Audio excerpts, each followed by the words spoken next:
మనందరం ప్రతి సంవత్సరం ఆగస్టు 15న స్వాతంత్ర్య దినోత్సవాన్ని జరుపుకుంటాము.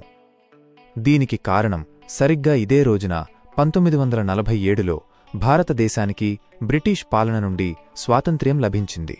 దాదాపు 200 సంవత్సరాల బ్రిటిష్ వలస పాలన తర్వాత భారతదేశం స్వేచ్ఛ పొందిన రోజు ఇది. ఈ రోజున మనం కేవలం ఒక చారిత్రక సంఘటనను మాత్రమే గుర్తు చేసుకోము, కాని ఈ స్వాతంత్ర్యం కోసం తమ జీవితాలను త్యాగం చేసిన ఎంతోమంది స్వాతంత్ర్య సమరయోధుల పోరాటాలను, వారి త్యాగాలను కూడా స్మరించుకుంటాము. ఇది దేశభక్తిని, జాతీయ ఐక్యతను చాటిచెప్పే గొప్ప సందర్భం. ప్రతి సంవత్సరం దేశ రాజధాని ఢిల్లీలోని ఎర్రకోట వద్ద ప్రధానమంత్రి జాతీయ జెండాను ఎగురవేసి దేశ ప్రజలను ఉద్దేశించి ప్రసంగిస్తారు. ఈ ప్రసంగంలో దేశం సాధించిన విజయాలను, పురోగతిని వివరిస్తారు.